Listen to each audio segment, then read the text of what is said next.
지금까지는 왜 자서전을 써야 하는가에 대한 강의였죠. 자서전의 필요성. 자서전을 쓰는 것은 뭐다?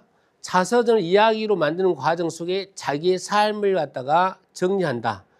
자서전이 완성되고 이야기가 완성되는 순간 내 인생이 완성된다.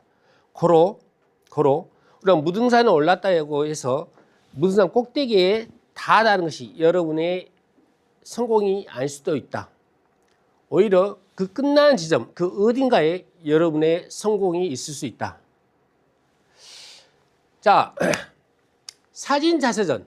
말 그대로 자서전은 자기의 이야기를 쓰는 걸 자서전이라 하거든요. 남이 내 이야기를 써준 것은 뭐라 그래요? 그냥 정기문이라고 하죠. 바이오그래피. 거기다 오토, 스스로 쓴 글을 갖다가 자서전이랍니다. 여러분 직접 써야 해. 누가 대신 써줄 수가 없어. 요즘 뭐 대필 자서전이라고 하는데 그것도 좋은 방법일 수는 있어요. 그럼에도 불구하고 진정 나다운 자서전이란 내 손으로 내 이야기를 내가 직접 쓴 겁니다. 사진 자서전은 어떤 특징이 있냐? 일단 사진을 가지고 쓰는 거죠.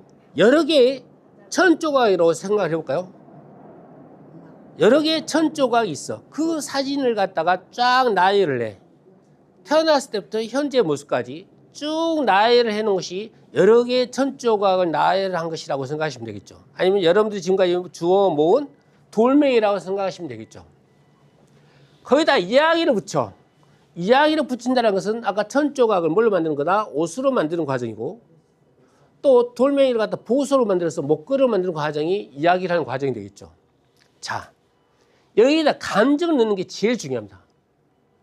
제일 중요한 것보다 감정. 여러분들, 기억은 어떻게 저장되냐 하면 감정과 함께 기억이 된다. 감정이 없는 기억 여러분 있으세요? 잘 생각해 보세요. 여러분이 생각하는 모든 기억들은 감정과 버무려져 있어. 그래서 이 사진을 딱 봤을 때 그때의 나 감정이 되살아나게끔 돼 있어요. 그때의 그 감정. 사진 찍었을 당시의 감정일 수도 있고 그 즈음하여 아까 내가 막 내 어렸을 때 사진 보였죠.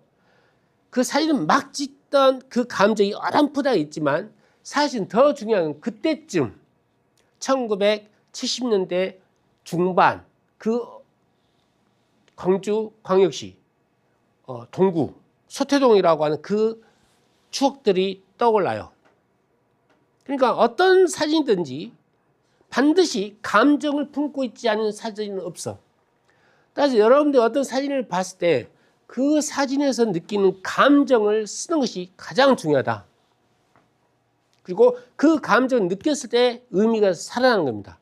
분노의 감정, 슬픔의 감정, 환희의 감정, 절망의 감정, 이런 모든 감정들이 사진 속에는 묻어나 있습니다. 그리고 여러분들의 그 사진은 여러분들의 감정을 같이 품고 있습니다. 그래서 이러한 방법으로 나의 생애를 기록하는 것, 이게 사진 자서전이다. 단순한 앨범이 아닌 삶의 증언서다. 난 이렇게 살아왔다 라고 전달하는 거죠. 여러분들 친구 만나면 많이 이야기하게 되죠. 그 이야기하는 것이 사실은 그 사건을 이야기하는 게 아니라 여러분의 감정을 이야기하는 거예요. 여러분 나이 드신 분들 말 많아지죠. 했던 말 또 하고 했던 말 또 하죠. 그건 기본적으로 도파민이 많이 나오기 때문이에요. 말을 많이 할 때, 내 말 할 때, 누군가 내 이야기를 들을 때 도파민이 엄청나게 많이 생겨. 엄청난 도파민이 생겨나는 거예요. 그래서 말을 많이 한다? 도파민이 많이 난다? 근데 말을 많이 할 때 그냥 말을 한다? 아니다. 여러분 느끼는 감정을 이야기하는 거예요. 감정을. 여러분 느끼는 감정을 이야기하니까 도파민이 나온 거예요. 그래서 결국 감정이 없는 자서전은 의미 없는 자서전이고 죽은 자서전이에요. 그건 가짜 자서전이에요. 사건만 쭉 나열해놓은, 돌멩이만 쭉 나열해놓은 거예요. 천 조각만 그냥 내 던져놓은 거예요. 거기 감정이 없어. 감정을 넣어주는 것, 그게 가장 중요하다. 글자로 쓴 자서전, 텍스트라고 하죠. 글자로 쓴 자서전 자서전보다 또는 영상 자서전보다 만들기가 비교적 쉽다. 일단 텍스트 글 쓰는 것은 많은 글 쓰는 재주가 필요하잖아요. 어느 정도 화려하게 쓰려고 이랬으니까 또 자기 감정을 담아내는데 어떤 단어를 써야 할지 막 복잡하잖아요. 영상 자서전은 일단 영상 찍을 수 있는 기술이 필요하죠. 그 다음에 또 편집할 수 있는 기술이 필요하잖아요. 근데 사진 자서전은 간단해. 사진 쭉 빼놔. 한 10장이면 10장, 20장이면 20장. 그리고 거기다 뭘 적어? 날짜, 이게 때와 장소와 배경과 인물, 인물 사건 배경, 인물 사건 배경 세 가지만 적어놓으면 돼. 인물, 누구랑, 사건, 소풍 갔던 날, 언제, 1980년 어디로 무등산에서 그때 느낌이 어땠어? 아까 뭐야? 빠면 안 되는 감정, 느낌, 꼭 내한테 했어. 정말 즐거웠다, 행복했다. 그것이 가진 의미, 감정이나 의미도 넣어주면 좋겠죠. 이때 나는 자연의 뭐 경이로움을 느꼈다. 자연과 함께 논다는 것이 행복함을 느꼈다. 이런 의미들. 그러니까 굳이 형식이 맞춰져 있지 않아요. 사진 한 장에다가 여러분이 때, 장소, 배경, 인물, 뭐 감정 이런 것들 그냥 주소 없이 써도 돼요. 그 쓰는 과정이 여러분의 옛 감정을 불러일으키는 거예요. 그러면서 그 감정이 의미로 생성되는 거예요. 왜 웰다잉의 사진 자서전이 필요한가?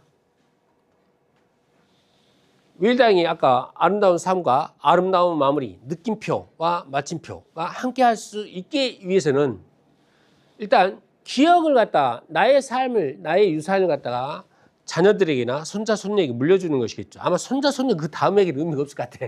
증손녀? 의미 없죠. 그 다음에 저는 그것보다도 제일 중요한 건 이거예요. 자꾸 내가 삶의 완성, 정신적인 성숙, 영적인 진화 이걸 내가 초점을 맞춰서 얘기하잖아요. 이겁니다. 그건 과거의 나와 화해를 하고 현재의 나를 사랑하게 되고 미래를 준비하는 과정을 자서전을 쓰면서 준비한다는 겁니다. 자서전을 쓰면서 과거의 나와 화해하게 되죠. 옛날에 내가 왜 그렇게 게을렀지? 그때 열심히 공부했어야 했는데, 그때 열심히 일을 했어야 했는데, 그때 내가 바람을 피지 말았어야 했는데, 뭐 이런 것들. 그럼 나를 화해하고 용서해주고, 현재 그래, 난 지금 만족스러워. 과거에 내가 설사 잘못했다 하더라도, 난 지금 과거를 반성해서 지금 열심히 살면 돼. 그러면 지금 열심히 살기 위해서 나는 뭘 준비해야 할까? 그래서 미래를 또 설계하겠죠. 여러분들은 지금 내려오는 과정이라고 해서 포기하는 단계가 아니라 완성하는 단계가 아니라 계속 진화해 간다고 했습니다. 정신적 성숙을 해 나가는 과정이요. 성장해 나가는 과정입니다. 마무리하는 과정이라는 그 개념을 지워버리시길 바랍니다. 그래서 결국 삶의 완성과 자아 통합의 도구다. 통합한다는 말은 과거와 현재와 미래를 하나로 연결한다는 말입니다. 과거와 현재를 연결한다. 나라고 하는 존재에 대해서 과거의 나와 현재의 나와 미래의 나를 하나로 쭉 연결하는 것이 통합, 자아 통합입니다. 그 자아 통합은 다른 말로 내 삶을 완성하는 거죠. 나의 이야기가 완성되는 순간 내 삶이 완성되는 거다. 근데 이 완성이라는 것은 어디까지나 나의 생각에 미치는 것까지 완성이지 끝이 있는 완성은 아니에요. 아까 얘기했죠. 자아의 성숙. 끊임없이 연결되기 때문에 끝나는 게 없어요. 끝나는 게 없다. 그리고 또한 이제 죽은 주비로 쓸 수도 있어요. 여러분이 남긴 자서전 있잖아요. 사진을 자서전하면 장례식장에다 딱 빛을 해놔. 나가 죽었을 때 나를 찾아오는 내 친구나 내 지인들, 친척들에게 나를 보여줘야 하잖아. 그럼 난 이렇게 살았다. 친구들아, 형제들이여. 나 여기 가요이? 라고 자기를 보여줘야 하잖아. 그럼 자기를 보여주는 가장 좋은 방법이 뭐예요? 자서전이죠. 그럼 책으로 쓰면 언제 다 읽고 있겠어? 그 바쁜 시간에. 그죠? 조문객들이. 그냥 사진 몇 장 쫙 날리는 거 쫙 이렇게 보면서 이 친구 이때 이랬지. 그래. 아이고 이랬었어. 이때 좋았어. 막 이러면서 친구들끼리. 이 작가 진짜 까불었어요. 어렸을 때. 징그하게 까불었어. 그래도 인간성 좋은 놈이었는데 다시 빨리 가버렸네. 뭐 이런 거. 그런 맛이 있어야 하잖아요. 그런 맛이 없어. 그래서 그런 용도로 쓸 수가 있다. 이제 영상 자서전도 그런 용도로 쓸 수 있겠죠. 틀어놔 그냥. 들어나고 술 한잔 하면서 저 나온다. 야, 너 나온다. 너 나와 시켜. 봐. 이렇게. 그러면 장래 문화가 획기적으로 바뀔 수 있지 않을까요? 몸이 건조한 잡다움의 시간보다는 의미 있는 장래 문화로 바꾸어 놓을 수도 있다. 다시 내가 좋아하는 스타일의 강의 시간이 또 왔습니다. 나 이런 걸 좋아해. 깊이 있는 이렇게 이야기를 나누는 거 좋아하는데요. 당신은 당신 인생의 전문가다. 나는 가끔씩 나를 소개할 때 여러분 안녕하십니까. 내 인생의 전문가 김영서입니다. 반갑습니다. 다 이렇게 인사를 하는데 내 인생의 전문가. 이 세상은 전부 다 전문가 투성이요. 여기 지금 몇 분이 계십니까? 10분 넘으시네요. 15분. 여기 현재 약 15분의 전문가들이 계십니다. 여러분 인생의 전문가들이십니다. 어느 누구도 여러분 자신보다 여러분에 대해서 아는 사람은 없습니다. 여러분을 가장 잘 아는 사람은 여러분 자신들입니다. 그렇죠? 그래서 여러분은 다 전문가들이요. 여러분들은 전문가이니까 나는 내 이야기를 쓸 수 있는 전문가야. 그래서 우리들은 많은 사람들이 이렇게 생각해요. 자서전 아무나 쓰는 거 아니잖아. 김대중 대통령이나 넬슨 만델라나 뭐 이런 사람이 쓰는 거 아니야? 라고 하는데 자서전은 유명하지 않아도 씁니다. 우리처럼. 글을 잘 쓰지 못해도 됩니다. 왜? 아까 사진 자서전이나 영상 자서전이나 아니면 굳이 자서전이랍시고 막 멋져 쓸 필요 없어요. 그냥 일기 쓰듯이 해도 돼요. 그다음에 파란만장한 인생이 아니어도 된다. 근데 사실은 여러분들은 다 파란만장한 인생을 살았어요. 각자 느끼기에 내 인생은 파란만장하지 않다라고 느끼는 분 있어요? 없죠? 다 나름대로 내 인생은 파란만장했어. 진짜 험난한 세상이었지. 수전, 산전, 공중전까지 다 느껴봤어. 이렇게 다 표현을 하잖아요. 근데 사실은 또 이런 말도 있어요. 인생은 네 박자라고. 사랑도 있고 눈물도 있고 이별도 있네. 네 박자 뽕짝. 어차피 인생 네 박자. 너나 나나 잘나는 놈이나 못나는 놈 인생 똑같다라고 하지만 그건 노래일 뿐이고 깊이 들어가면 그 네 박자 속에서도 의미 다 틀려. 가사가 다 틀려. 빠르기가 틀려. 그죠? 무궁무진해. 같은 네 박자일지라도. 그래서 여러분 모두는 파란만장 인생이다. 그럼에도 불구하고 말이 굳이 유명하게 막 김대중 대통령처럼 감옥에 가고 막 죽을 상황에서 살아나고 그렇게까지는 아니어도 우리는 쓸 수가 있다. 이 웰다잉 강의를 하면서 하이데거라고 하는 이 위대한 인물을 이야기하지 않고서는 웰다잉을 논하면 안 됩니다. 이 사람은 죽음에 대한 성찰을 했던 사람인데요. 독일의 철학자입니다. 다 빼고 세 가지만 이야기하겠습니다. 죽음은 가장 고유한 가능성이다. 이 말은 뭔 말이냐 하면 여러분들은 전부 다 각자 나름의 삶을 살아가고 있습니다. 지구 위에 82억의 인구가 있지만 그 82억의 인구 어느 누구도 여러분과 똑같은 삶을 살아온 사람은 단 한 명도 없습니다. 맞습니까? 예. 그리고 인류가 이 지구상에 태어난 이후부터 인류가 망하기 어느 순간까지도 수많은 사람이 태어나고 죽어가겠지만 그 어느 누구도 여러분과 똑같은 인생을 살아갈 수 없습니다. 그렇죠? 인생이 다르고 삶이 다르다면 그 사람은 죽는 순간 또 다릅니다. 그렇겠죠? 죽는 순간 그 느낌도 다 천차만별일 것입니다. 죽음은 가장 고유한 가능성이다 말은 죽음은 유일한 딱 하나밖에 없는 죽음이다. 어느 누구도 당신들을 위해서 대신 죽어줄 수 없다. 그래서 죽음은 가장 고유한 딱 하나밖에 없는 것이다. 또 죽음은 가장 확실한 가능성이다. 죽음은 흔히들 하는 말이죠. 웰다잉에서 자주 쓰는 말입니다. 근데 그 자주 쓰는 말이 사실은 이 사람으로부터 나왔습니다. 우리가 반드시 아는 것, 죽음에 대해서 반드시 아는 거예요. 반드시 죽는다. 그죠? 그리고 반드시 혼자 죽는다. 그리고 우린 죽을 때 아무것도 갖고 갈 수 없다. 가장 확실한 가능성이죠. 그 중에서도 우리는 반드시 죽는다. 죽음에 대한 필연성입니다.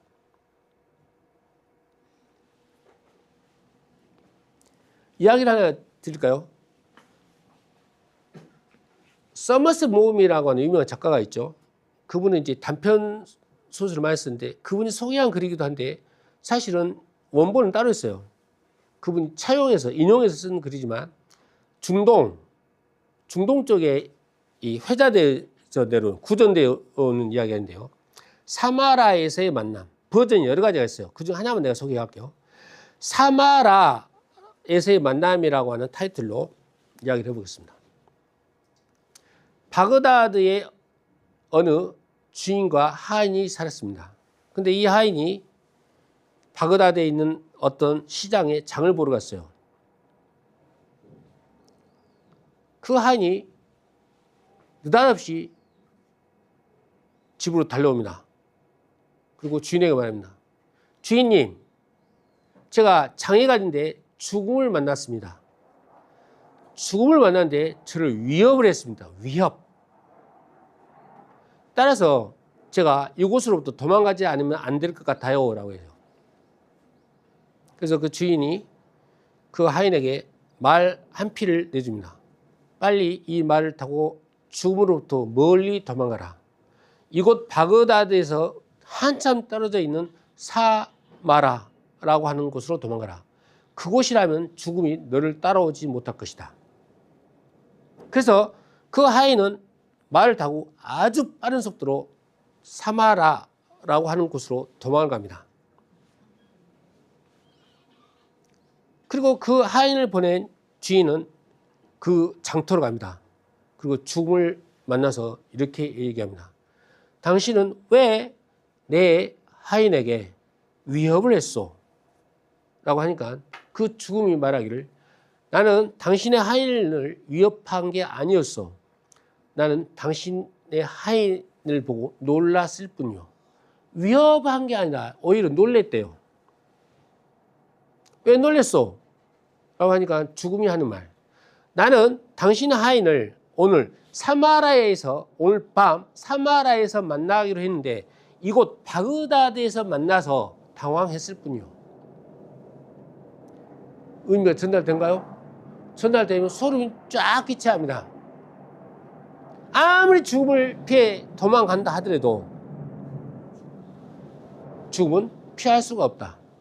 죽음의 필연성을 이야기하는 스토리입니다. 죽음은 어느 누구도 피할 수 없다. 그리고 죽음은 가장 불확실한 가능성이다. 이 말은 뭔 말이냐면 죽음은 우리가 모르는 것이 세 가지가 있어요. 언제 죽게 될지 모른다. 어디서 죽게 될지 모른다. 어떻게 죽게 될지 모른다. 언제, 어디서, 어떻게 죽게 될지 모른다.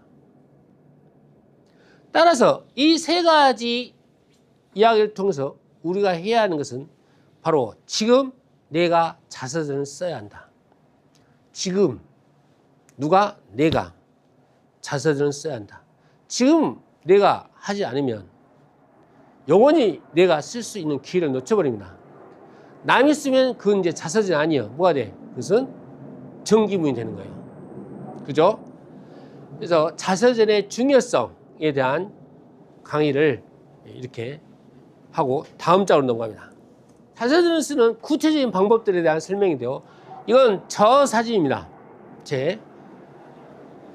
우리 큰 누나가 나 어렸을 때 모양이 M자 모양 맞습니까?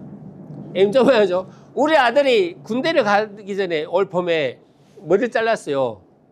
미장원에서 딱 하는 말이 얘는 나를 봤겠죠. 지가 아버지가 이렇게 생겼으니까 딱 보면서 아주 실망한 눈빛으로 에이 M자형 에이 M자형이네. 지도 자체를 M자형으로 될 것이라는 걸 걱정하는 거지. 이놈이 지금까지 말을 한 적이 없었는데 내심 걱정이 됐나 봐. 제가 나를 닮으면 대머리가 될까 봐. 근데 이 머리 잘랐는데 이게 M자형이야. 나하고 똑같아. 근데 이건 저는 사실은 유전이라기보다는 몸이 건강하지 못해서 생긴 것이고 누나 M자형 있지 않나요? 이건 아까 보여줬던 이건 제 보수 복내 어렸을 때 사진이고요. 이건 광주로 이사 왔을 때 제가 이렇게 얼굴이 외모가 전혀 고생하지 않는 사람처럼 귀족스럽죠. 근데 제 팔자도 여러분 못지 않습니다. 저는 어렸을 때 왜 세상이 이렇게 부조리한가? 왜 사람이 이렇게 힘든가? 그래서 뭔가 깨달아야겠다. 돌을 닦아야겠다. 해갖고 집안에 돌을 엄청 많이 갖다 놨어요. 돌을 닦고 돌을 쌓기도 하고 했습니다. 그럼에도 불구하고 이 웃으라고 하는 얘기 나도 웃지 않네요. 돌을 쌓고 돌을 닦고 했어요. 안 돼. 그래서 내가 생각했던 것이 그래. 출가를 하자. 출가를 하면 내가 찾고자 하는 무엇인가를 찾을 수 있지 않을까. 집에서 돌을 닦고 집에 돌을 쌓아봐야 의미가 없다. 그래서 산으로 가자. 해갖고 갔는데 기차를 타는데 기차가 산으로 데려다 줄 줄 알았더니 서울역에다 떨쳐다 버렸습니다. 그래서 2번의 출가가 다 가출로 끝나버렸습니다. 가출로. 그래서 저쪽에 사진 찍는 분 제 아내입니다. 제 아내가 사이가 많이 안 좋아요. 여러 번 싸워요. 그리고 성질을 아주 가출을 많이 했습니다. 가출했는데 막상 나왔는데 갈 데가 없어요. 하룻밤은 버틸 수 있는데 이틀, 3일은 버티기 힘들어. 그래서 결국은 여러분의 가출이 여러분의 외박으로 끝나버렸습니다. 인생이란 게 이런 겁니다. 그래서 제가 출가를 하다가 출가가 실패하고 서울에서 내서 갔던 곳이 바로 구로공단에 있는 신발 공장, 인형 공장이었습니다. 그래서 제가 중고등학교를 안 다녔어요. 검정고 실패했었습니다. 그래가지고 대학을 들어갑니다. 보니까 별로 늙은 대학생이죠. 28에 대학을 들어갑니다. 28에. 그리고 36살에 저쪽에 있는 여자분하고 결혼을 하게 됩니다. 그리고 아이를 낳고 학원 원장을 합니다. 광주에서 김영선 학원 하면 아주 대표적으로 유명한 학원이었습니다. 그리고 이제 은퇴를 하고 지금 이 자리에 여러분과 함께 하고 있습니다. 자, 이 이야기를 이제 사진들이죠. 저는 강의로 해서 짧게 몇 장을 골라놓은 겁니다.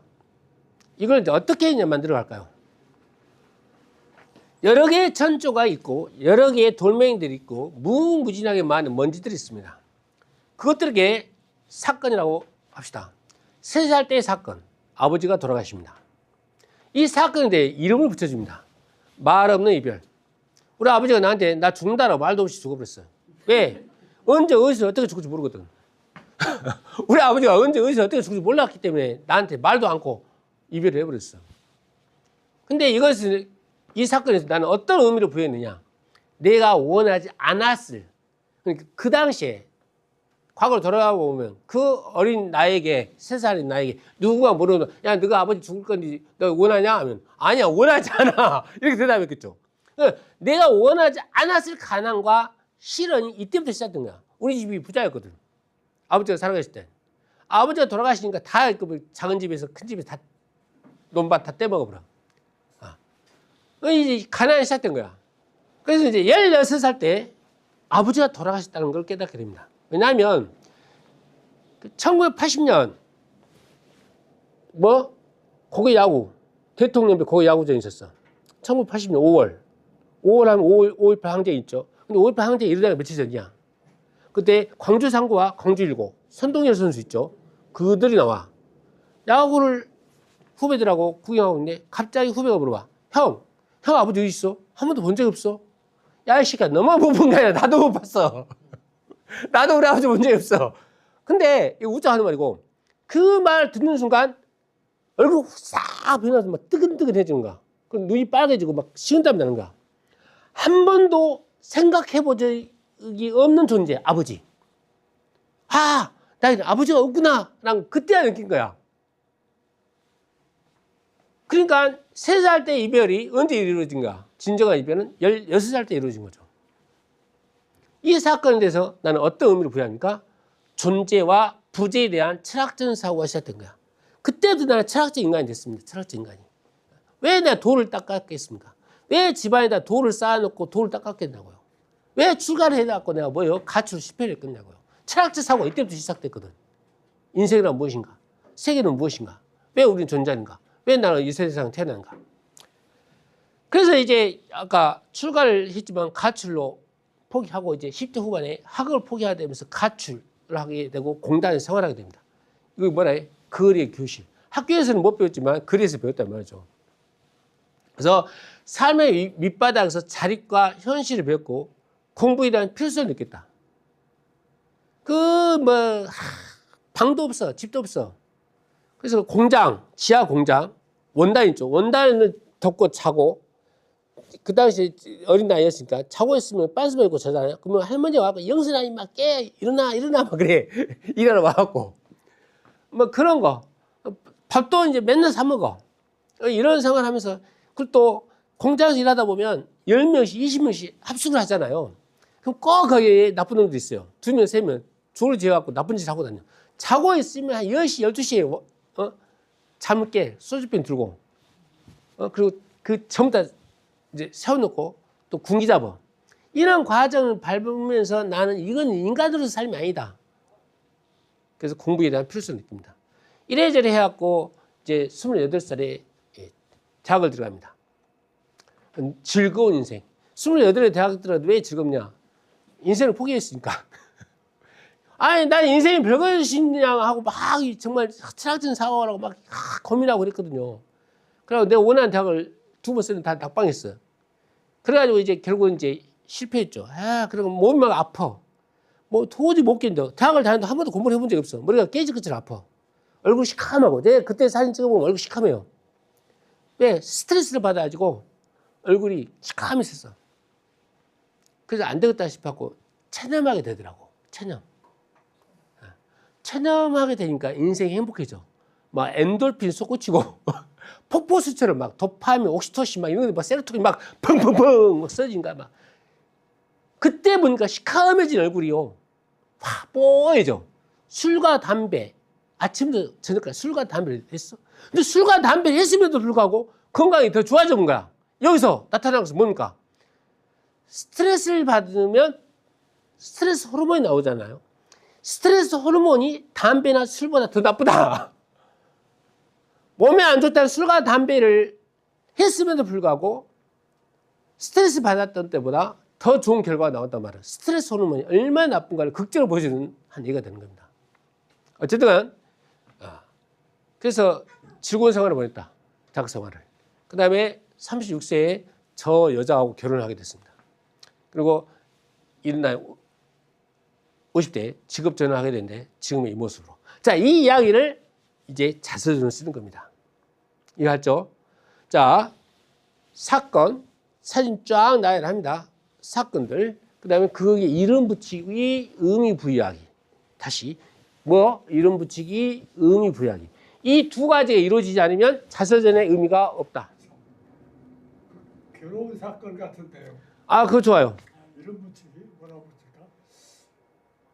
억지라 볼까요? 네. 내용은요. 네. 우리말도 잘 모르는데 조선말 썼다고 얻어맞은 그런 기억이 나기 때문에 일제시대 때요? 어렸어요. 여섯 살 때. 국민학교 수학교 가니까 일본말 안 쓴다고 방황을 쓴다고 사투리 쓴다고 얻어맞았어요. 그러셨어요?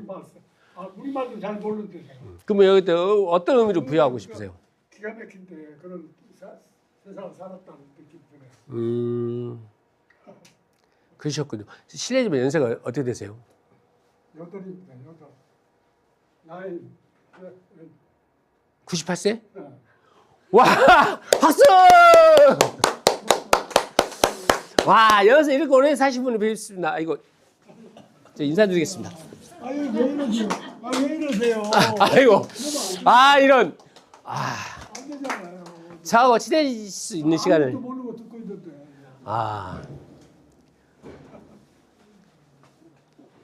영생하실 수 있습니다. 영생하실 수 있습니다. 외로움을 극복하시고 자서전을 통해서 외로움을 극복하시고 오랫동안 더 오랫동안. 제가 하고 싶은 말은 다 했는데요. 글쓰기 방법 중에 제일 중요한 건 항상 그때 상황, 그다음 감정. 뭐라 했어요? 기억은 뭐와 함께한다? 기억은 뭐와 함께한다? 감정과 함께한다. 그러니까 감정은 기억의 접착제예요. 접착제. 감정이 없는 기억은 아무도 없고 여러분은 기억도 안 돼. 감정이 있었기 때문에 기억이 남는 거예요. 또 충격을 먹으니까 잊을 수 없는 사건이 남는 거죠. 그래서 기억은 감정으로 함께 저장된다. 곧 감정은 기억의 접착제다. 그래서 여러분 자서전 쓸 때 반드시 그 자서전에 감정이 들어가야 한다. 감정이. 어떤 생각은 우리 몸은 감정으로 구성되어 있어요. 감정으로. 그 감정이 작용을 하면 뇌가 반응을 하고 뇌가 반응하면 감정이 일어나고 감정과 뇌의 상호작용 속에서 이루어집니다. 그리고 그 다음에 지금 어떤 의미를 갖느냐. 내 영혼이 이 영혼들의 학교 지구에 와서 내가 어떤 영혼의 성장하는데 어떤 의미를 갖고 있느냐. 남기고 싶은 말이 뭐냐. 여러분은 이 세상에서 가장 빛나는 존재들입니다.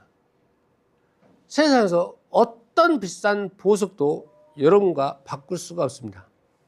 다만 여러분들은 돈으로 환산될 수 없기 때문에 문제이지. 돈으로 환산될 수 있다면 세상에서 가장 비싼 돈을 받고 팔아야 합니다. 이 세상에 유일한 존재, 유일한 삶, 유일한 자서전. 그 자서전이 완성된 순간 여러분들의 인생도 완성이 됩니다. 그리고 그 완성은 어찌 보면 없습니다.